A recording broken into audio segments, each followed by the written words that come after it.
하나님 말씀 보도록 할까요? 우리 계속해서 이제 보던 대로 마태복음 7장 24절부터 29절 말씀입니다. 제가 먼저 읽고 여러분들이 나중에 읽고 교독하겠습니다. 그러므로 누구든지 나의 이 말을 듣고 행하는 자는 그 집을 반석 위에 지은 지혜로운 사람 같으리니 비가 내리고 창수가 나고 바람이 불어 그 집에 부딪히되 무너지지 아니하나니 이는 주추를 반석 위에 놓은 까닭이요.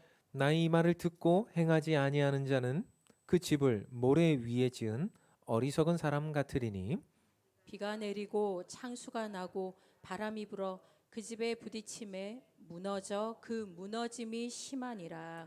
예수께서 이 말씀을 마치심에 무리들이 그의 가르치심에 놀라니 이는 이는 그 그 가르치시는 가르치시는 것이 것이 권위 권위 있는 있는 자와 자와 같고 같고 그들의 그들의 서기관들과 서기관들과 같지 같지 아니함일러라. 아니함이니라. 아멘. 아멘. 여러분 나우루 공화국이라는 나라를 들어본 적이 있으십니까? 아마 사진이 이제 나올 텐데요. 나우루 공화국이라는 나라는요, 호주 부근에 있는 남태평양의 작은 섬나라, 이게 나우루 공화국의 국기입니다. 이 나라는요, 울릉도보다, 우리 울릉도 아시죠? 울릉도보다 작은 나라. 인구는 고작 10,000명이 되지 않는 나라. 일반 국민들이요, 근데 특이한 모습들이 있는데요. 이 나라 국민들은요, 자가용 비행기를 타고 다니고요. 해외로 나가 쇼핑을 하고요. 도로 위에는 람보르기니, 포르쉐 등 최고급 승용차가 가득하고요. 전 국민에게 매년 1억 원의 생활비를 지급하는 나라. 주거, 교육, 의료비가 모두 공짜인 나라. 세금도 한 푼도 안 내는 나라. 이 작은 섬나라가 그런 엄청난 부를 소유하고 있는 나라였습니다. 가서 살고 싶죠? 우리도 그 나라 국민 되고 싶죠? 그런데 지금은 아니에요.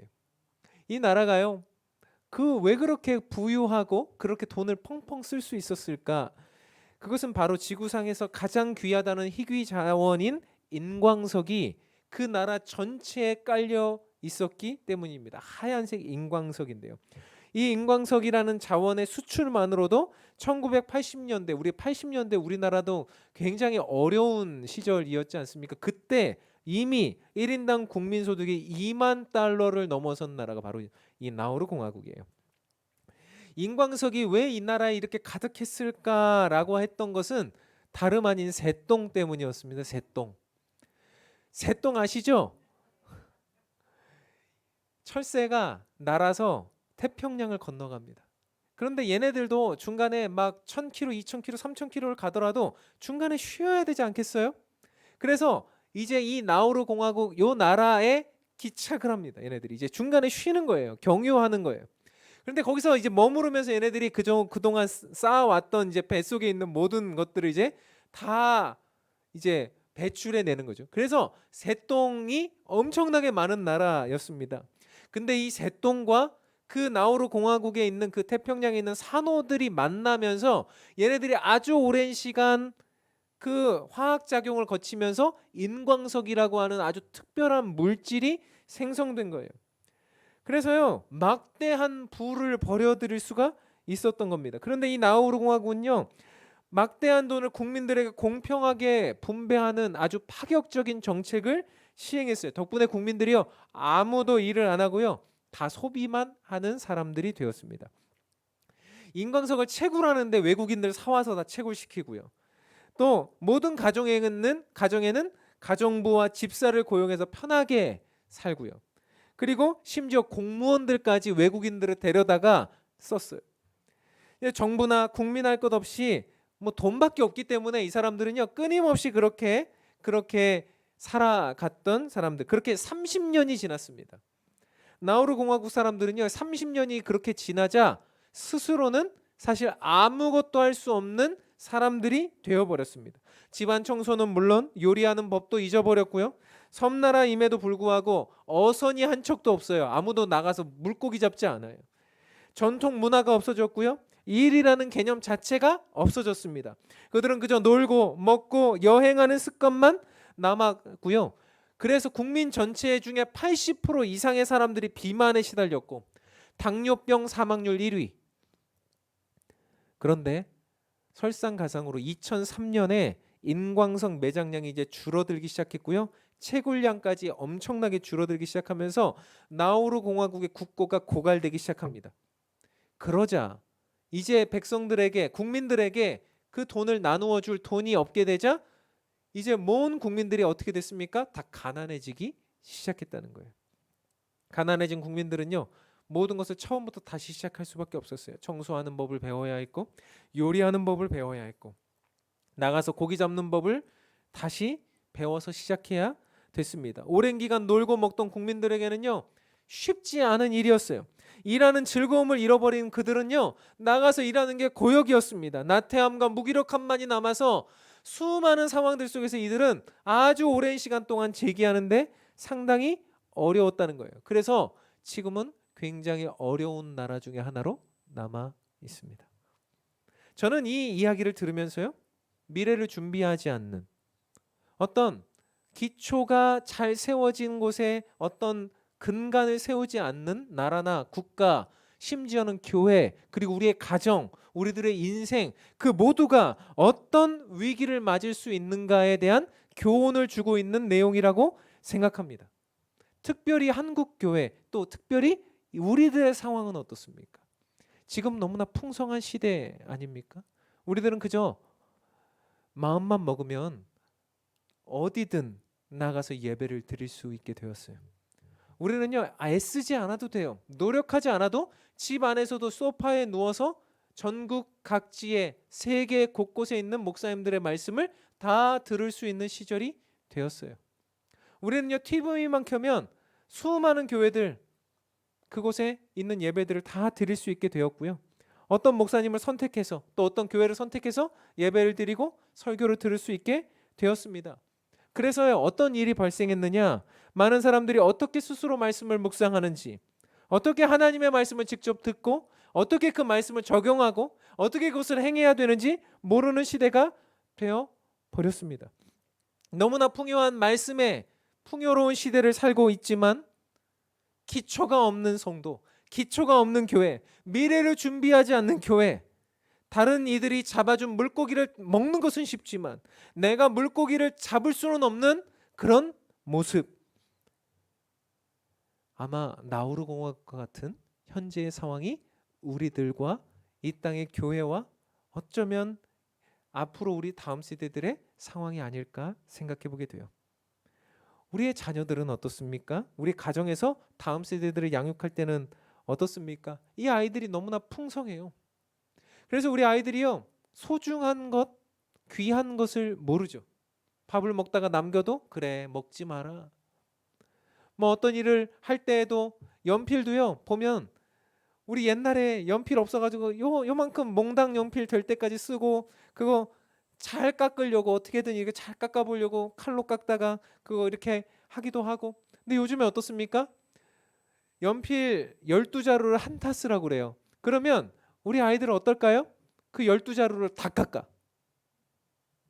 깎아서 필통에다 다 집어넣어 놓습니다. 그러면 이것을 다 쓸 때까지 쓰는 게 아니라 그것이 너무나 많이 남아돌고, 어떤 때는 잊어버리고 어디에다 놓고 다니고, 펜도 마찬가지, 지우개도 마찬가지, 정말 너무나 풍성한 시대를 살아가다가 그것에 대한 소중함과 귀함을 알지 못하는, 특별히 우리 다음 세대들이 뭐 연필 이런 거야 뭐 어떻겠습니까마는 말씀에 대한 것은 어떻습니까? 우리 다음 세대들이 말씀을 몰라요. 그들 스스로 말씀을 어떻게 묵상해야 되는지, 말씀을 어떻게 살아내야 되는지, 그 말씀이 우리들의 삶의 현장 속에 들어와서 내 삶에 어떻게 적용돼야 되는지 모르는 시절을 살아가고, 그저 매주 선포되어지는, 그리고 그들에게 그저 큐티만을 주입하고 있는 그저 그런 상황들 속에서 우리가 살아가고 있는 시대가 아닌가. 오늘 그런 우리들에게 예수님이 산상수훈의 마지막 부분, 말씀을 전하시고 그 마지막 부분에 우리들에게 주시고 계시는 말씀이 바로 오늘 말씀입니다. 산상수훈이라고 하는 말씀은요, 굉장히 중요하고 귀한 말씀이잖아요. 그래서 사람들에게 그 주옥 같은 하나님 나라에 대한 말씀들을 예수님이 마태복음 5장과 6장과 7장에 거쳐서 말씀하셨습니다. 그리고 7장의 마지막에 이르러서 예수님이 오늘 본문에 있는 결론을 내고 계시는 거죠. 그래서 오늘 본문의 말씀이 사실은 이 모든 산상수훈의 결론인데 예수님은 이 말씀을 하고 계시더라는 거예요. 오늘 본문에 두 부류의 사람이 등장합니다. 첫 번째는 어떤 사람입니까? 지혜로운 사람이에요. 지혜로운 사람. 두 번째 부류는 어떤 사람이죠? 어리석은 사람입니다. 지혜로운 사람과 어리석은 사람을 등장시켜 놓고 예수님은 이 두 사람이 어떤 사람들이었다, 무엇을 하는 사람이었다라고 말합니까? 집을 짓는 사람이었다, 건축하는 사람이었다라고 말씀하고 계세요.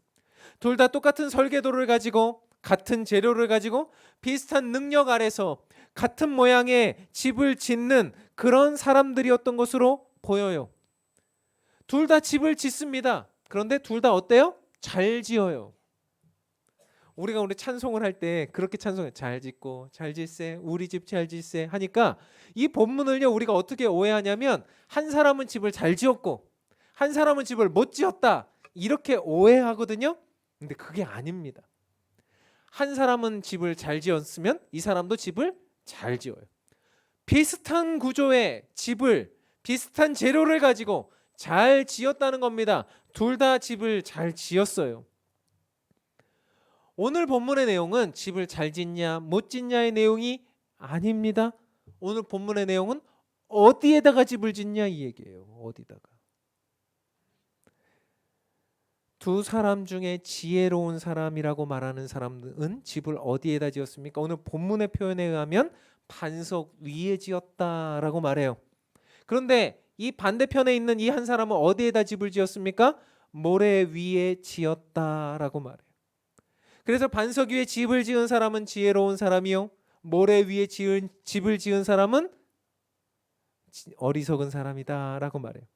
근데 우리가 이제 반석이다, 모래다 이렇게 하니까요, 우리가 뭔가 조금 그냥 우리의 상상 속에 있는 그런 내용처럼 들리게 마련인데요. 그래서 이스라엘의 지형, 지질, 그 다음에 기후 이런 것들을 좀 잘 살펴볼 필요가 있겠어요. 이스라엘의 지형, 지질 좀 특이해요.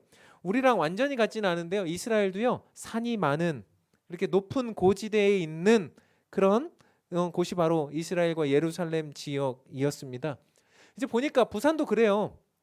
제가 부산 와서 처음에 보니까요. 이제 부동산에 이제 집을 알아보러 가니까 이제 그 부동산 주인이 집을 소개해 주시면서 이 집은요 평지입니다 이래요. 평지가 더 비싸고 더 좋고 더 편하다 이거예요. 그러니까 산 위에 보통 집들이 많이 있기 때문에 부산은 어때요? 평지에 있는 집들이 귀하니까 이 평지에 있는 집이 더 비싸고 좋은 겁니다라고 말해요. 그런데 이스라엘은 완전 반대예요. 평지에 있는 집 아니고 산 위에 있는 집이 더 좋다고 여겨지는 거예요. 왜 그럴까요? 이스라엘의 기후와 토질 때문에 그래요. 이스라엘의 기후는요 건기와 우기로 나뉘는데요. 건기 때는 비가 전혀 거의 오지 않다가 우기 때 집중호우가 내립니다. 게다가 이스라엘이 토질이 있잖아요. 그 안에 있는 땅의 흙의 성질이 굉장히 특이한데요. 이제 여러 가지 토질이 있는데 특별히 예루살렘 같은 경우는 테라로사 석회암 토질이다 뭐 이렇게 말하고요. 또 어떤 이제 그 팔레스타인 그 광야에 있는 지역은 어떠냐면 로에스 황토다 이렇게 말해. 근데 이런 흙들이 어떤 이제 특징을 가지고 있냐면요. 물을 빨리 머금지 못합니다. 물을 천천히 머금으면 굉장히 옥토가 되는 토질인데 이것이 물을 빨리 머금지 못합니다. 그렇기 때문에 어떻습니까? 비가 갑자기 확 오면 어떻게 되는 거예요? 그것이 물이 쓸려 내려가는 구조가 된다는 거예요. 여러분 밀가루 아시죠? 밀가루가 어떻습니까? 물을 거기다 확 부으면 반죽이 안 되고 물이 흘러 내려가 버리는 것처럼 말이죠. 그래서요. 그 비가 많이 오면 물을 흡수하지 못하고 다 골짜기 아래 급류로 흐른다는 거예요. 이런 내용을 와디 형태의 강이라고 불러요. 그러니까 이 와디는 뭐냐면 건기 때는 마른 땅이에요. 그런데 우기 때는 이 와디가 되는 거예요. 강이 되는 겁니다. 거기가. 그래서 이스라엘은 절대로 그 평지 골짜기에다가 집을 짓지 않습니다. 왜요? 거기가 우기 때는 강이 되기 때문에. 한번 생각해 보십시오. 분명히 얼마 지나지 않아서 비가 올 것이고 홍수가 날 것이고 바람이 불어서 그 집이 무너지게 된다는 것을 우리가 알고 있다면 거기다가 왜 집을 짓겠습니까? 생각해 보면 뭔가 집을 짓지 않아야 될 이유밖에 없는데 지금 여기서 이 두 사람의 비유를 하시면서 예수님은 거기다가 꼭 집을 짓는 사람이 분명히 있다라고 말씀을 하신다는 거예요. 그렇다면 우리가 왜 그 사람은 거기다 집을 지을까? 이것은 상상할 수밖에 없는데 여러분 왜 집을 짓고 있다고 생각합니까? 분명히 비가 내리고 창수가 나고 바람이 불 것을 알고 그곳에 있는 골짜기의 집이 분명히 그렇게 어려워질 것을 알면서도 왜 거기다 집을 짓느냐 말이에요. 이유가 있지 않겠습니까? 상상을 해봤어요. 생각을 해봤어요. 합리적인 이유가 떠올랐어요. 두 사람이 집을 짓습니다. 비슷한 재료를 갖고 집을 짓습니다. 비슷한 능력을 가지고 집을 짓습니다. 그렇다면 누가 더 집을 빨리 짓겠습니까? 당연히 평지에 있는 사람이 빨리 짓겠죠. 왜 그럴까요? 언덕 위에 산 위에다 집을 지으면 그 반석 위에다 집을 지으면 어떻게 해야 됩니까? 그 모든 재료들, 집에 있는 모든 재료들을 다 운반해야 됩니다. 거기에는 기초공사만 굉장히 오래 걸릴 것입니다. 땅이 평탄하지 않기 때문에 그곳을 평평하게 만들고 깎아내고 그곳을 넓은 집을 짓기 위한 공간을 만들어내려면 상당히 시간이 걸릴 것입니다. 집을 짓는 재료를 운반하는 데도 상당히 오래 걸릴 뿐만 아니라 기초 공사를 하는 데에도 오래 걸릴 것입니다. 그리고 그곳에 집을 짓는 모든 상황들 속에서 고려해야 될 것이 너무나 많을 것입니다.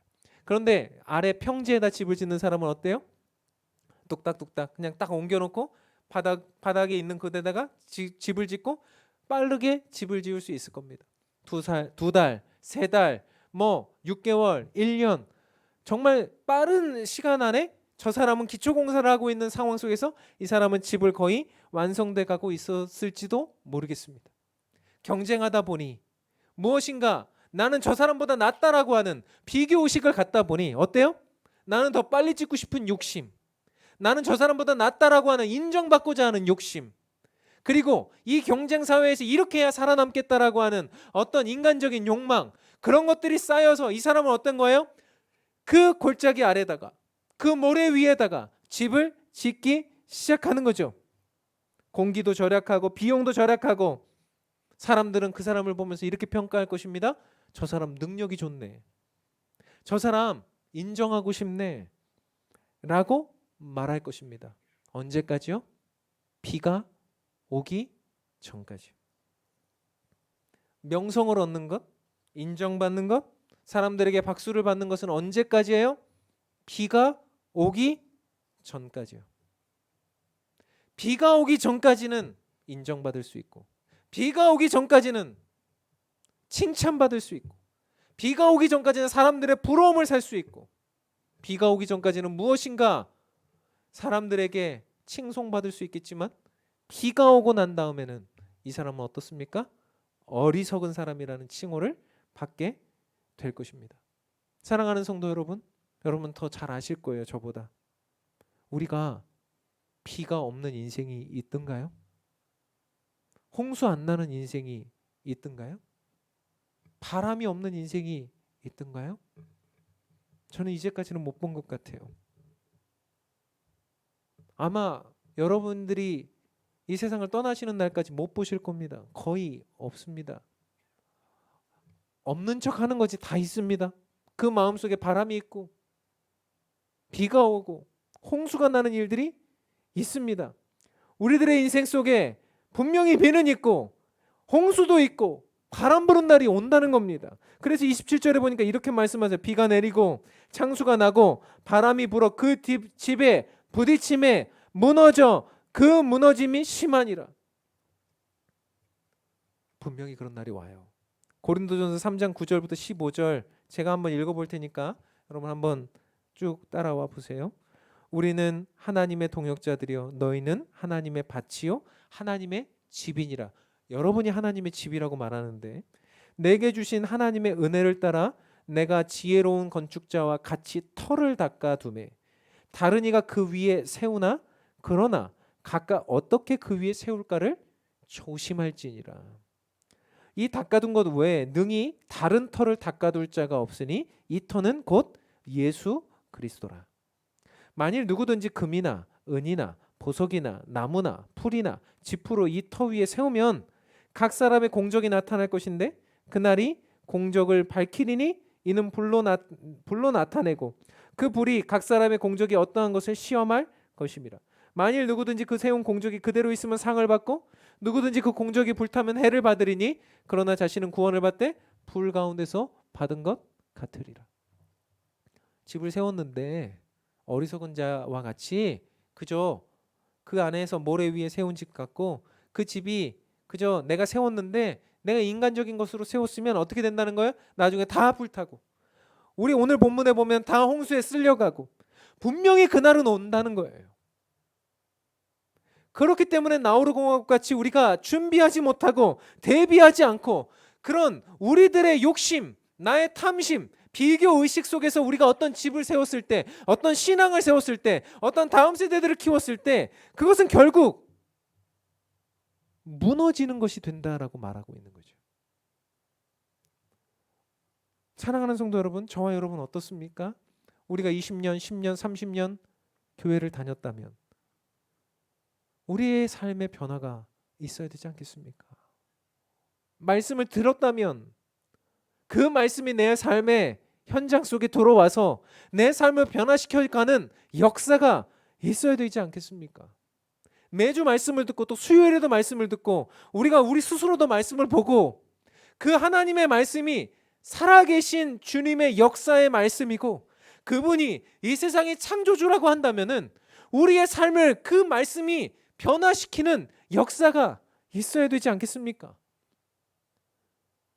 그런데 아주 오랜 시간 교회를 다녔는데 심지어 목사인데 사람들이 나를 볼 때 아무런 변화도 못 느끼고 아무런 교회 다니는 심지어는 목회자인 어떤 말씀 따라 살아가는 사람들인 그런 모습들은 전혀 없고 세상 사람들과 전혀 구별되지 않고 비슷하게 살아간다.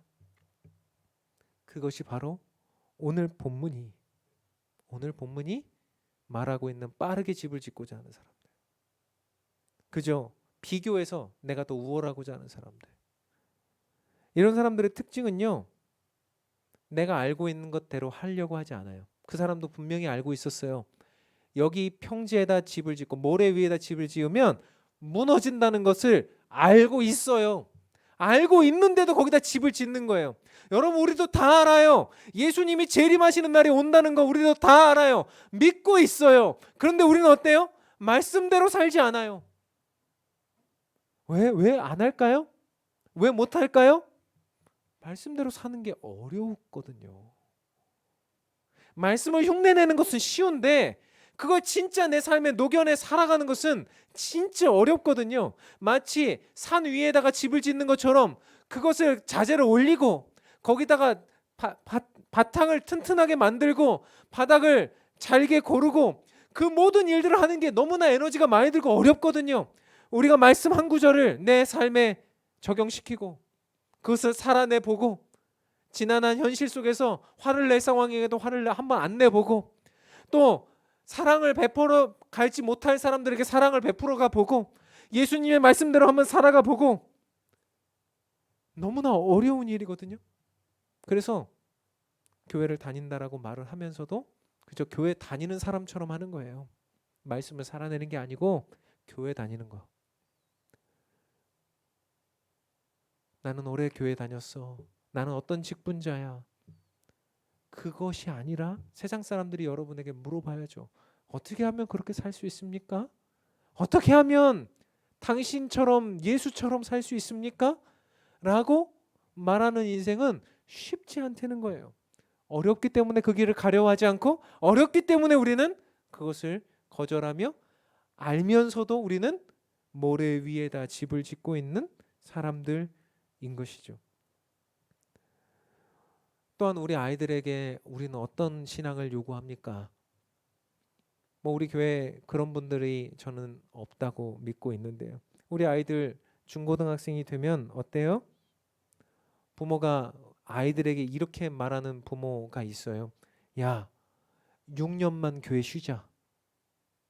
6년 쉬고 나중에 좋은 대학 가서 너 번지르하게 집 지어놓고 자 좋은 대학 간판 들고 청년부 가잖아? 그러면 사람 너 청년부 애들이 너 어른들이 너 훌륭하다고 말할 거야. 너 좋은 집 지은 거야.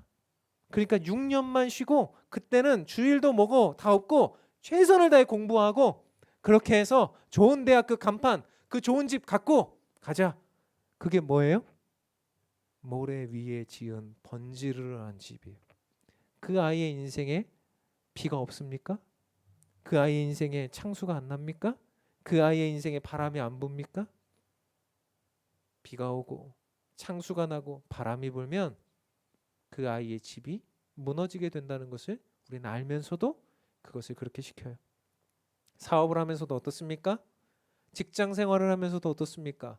다른 사람보다 더 인정받고 싶어서 또 다른 누군가보다 더 우월하게 보이고 싶어서 어떻게 합니까? 때로는 하지 않아야 될 일들을 하고 때로는 사람들의 눈에 피눈물 나게 만들고 그렇게 하면서 어떻게 합니까? 예수 믿는 사람이라기보다는 그 사회 속에서 어떻게든 성공해야 되겠다라고 하는 한 사람의 성공인으로서 한 사람의 사회인으로서 그렇게 살아가고 나아갈 때 그건 역시 어떻습니까? 예수 그리스도의 말씀에 근거한 삶이 아닌 모래 위에 집을 짓는 삶이 될 것이란 말이에요. 사랑하는 성도 여러분, 우리들의 기초는 무엇입니까? 예수님의 말씀이 기초요. 예수님의 삶이 기초요. 그분의 정신이 기초가 되어야 되지 않겠습니까? 고린도전서 3장 10절 11절에는 이렇게 기록하고 있어요. 같이 읽어보겠습니다. 읽겠습니다. 시작. 내게 주신 하나님의 은혜를 따라 내가 지혜로운 건축자와 같이 터를 닦아둠에 다른 이가 그 위에 세우나 그러나 각각 어떻게 그 위에 세울까를 조심할지니 이 닦아둔 것 외에 능히 다른 터를 닦아둘 자가 없으니 이 터는 곧 예수 그리스도라. 아멘. 여러분들이 어떤 터 위에다가 집을 세워야 되는가 하나님의 말씀을 들었으면 가감하지 말고요. 그 말씀이 말씀하시는 그대로 예수님의 말씀 그대로 그 정신 그대로 우리들의 삶에 구현하는 거예요. 반칙 쓰지 않고 인간적인 어떤 내용 가지지 않고 하나님의 말씀을 단 한 가지라도 그렇게 살고 행하는 우직한 바보가 돼야 된다라고 오늘 말씀이 우리들에게 말하고 있는 거예요. 그것이 반석 위에 지은 집이라는 거예요. 24절 보니까 그러므로 누구든지 나의 이 말을 듣고 해서 끝나지 않고 어떻게 합니까? 행하는 자는 듣고 행하는 자는 뭐라고 말해요? 그 집을 어디 위에 세워요? 반석 위에 지은 지혜로운 사람 같으리니.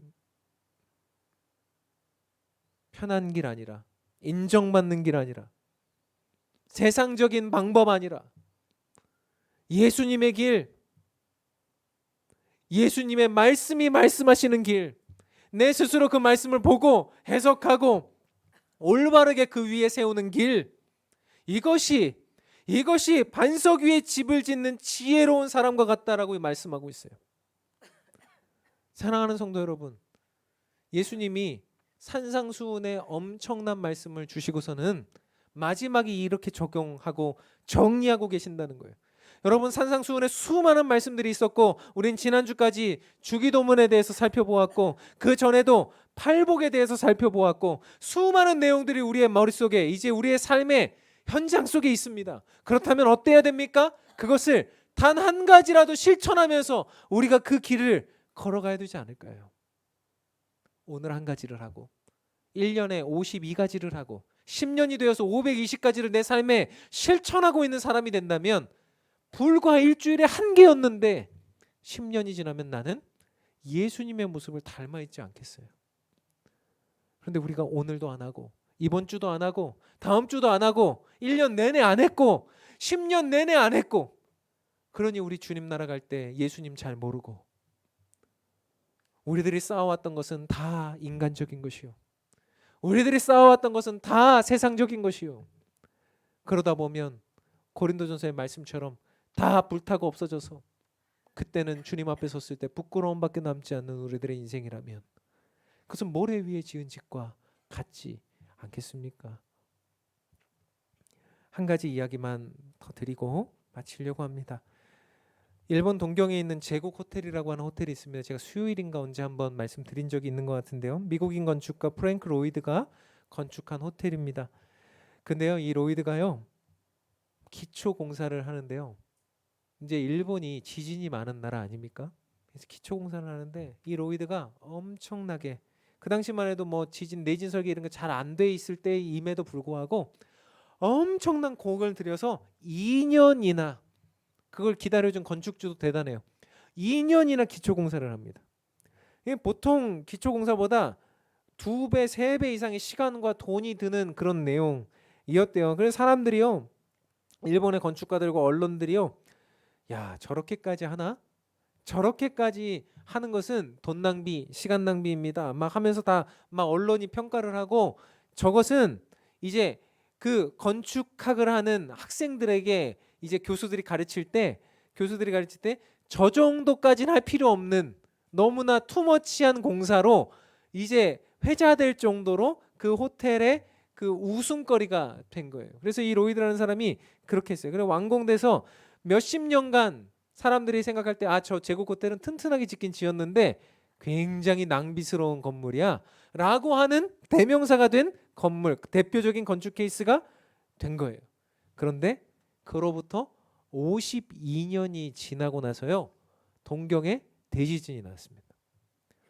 52년 동안 막 사람들이 막 이랬는데 52년 후에 동경 대지진이 나고 나서 그 제국 호텔 주변에 있는 건물들뿐만 아니라 동경 시내에 있는 거의 대다수의 건물들이 무너져 내렸어요.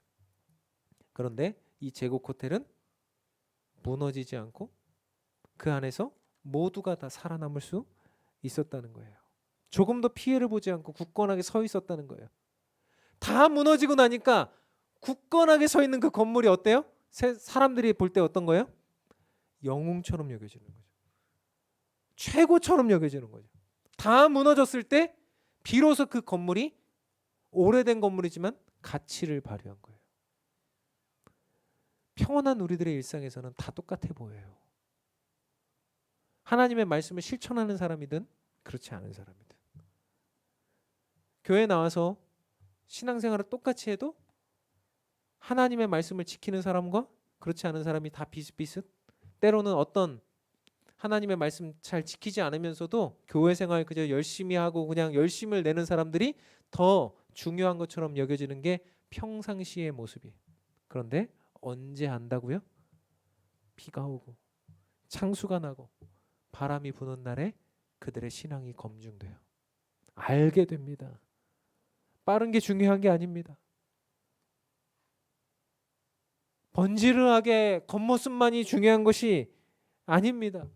우리들의 인생을 싸우면서도 우리들의 신앙을 싸우면서 가장 중요한 것을 쌓고 있는 우리들의 인생이라면 우리들은 예수님의 말씀 위의 기초를 삼고 그분의 정신을 기초로 삼고 그것이 어렵고 힘들어도 내 삶을 변화시키기가 쉽지 않다는 것을 경험하면서 매주마다 절망하고 좌절하면서 우리들은 그 걸음을 한 걸음 한 걸음 떼어나가는 거예요. 그렇게 나아갈 때 비가 오고 창수가 나고 바람이 부는 그날 예수님은 우리들을 인정하실 거예요. 너 잘했다. 그렇게 예수님은 이 말씀을 정리하고 계십니다. 28절 29절입니다. 예수께서 이 말씀을 마치심에 무리들이 그의 가르치심에 놀라니 이는 그 가르치시는 것이 권위 있는 자와 같고 그들의 서기관들과 같지 아니함일러라. 왜 달라요? 누구는 권위 있고 누구는 왜 권위가 없어요? 저도 마찬가지일 거예요. 제가 이 말씀을 실행하면 제가 권위가 생길 것이고 제가 이 말씀을 해놓고 뒤에 가서 딴짓하고 있으면 권위는 무너질 거예요. 여러분도 똑같아요. 여러분도 인생 속에 이 말씀이 여러분의 실행되어지면 권위 있는 자와 같이 되고 그렇지 않고 말만 하면 우리는 서기관 같이 될 것입니다. 한 주간 사랑하는 성도 여러분, 주님께서 우리들에게 말씀 주셨으니 그 말씀을 단 한 가지라도 살아내 보려고 하는 그런 애씀과 그런 노력이 있는 그런 기초 작업을 잘 다져가는 저와 여러분, 우리 모두가 되기를 주님의 이름으로 축원합니다. 찬양합시다. 믿음과 삶이라는 찬양인데요. 이 찬양은 우리의 고백을 담은 찬양이에요. 이 찬양 속에 이렇게 고백해요. 믿음과 삶을 살아내는 실력이 너무나 다른 내 모습을 볼 때에 이 모습도 주가 사랑하실까? 자신 없는 내 모습. 그렇지만 우리는 어때요? 그래도 주님 앞에 있습니다. 나 같은 자도 사랑해 주신다고. 한 번도 나를 떠나지 않으신다고. 얼마나 감사해요. 우리가 하나님 말씀 안 지키면 무너뜨리시고 그냥 우리를 버리시는 게 아니라 오늘도 기다려 주시고 이번 주도 해보라고 말씀하시고 동행해 주시고 역사해 주시는 예수님의 그 모습을 생각하시면서 우리가 이번 주 그렇게 살아내고 싶습니다. 주님, 그렇게 주님의 뜻을 구하고 싶습니다. 기초 작업을 그렇게 잘 해내고 싶습니다. 라고 하는 우리들의 소망과 간절함을 담아서 이 찬양합시다.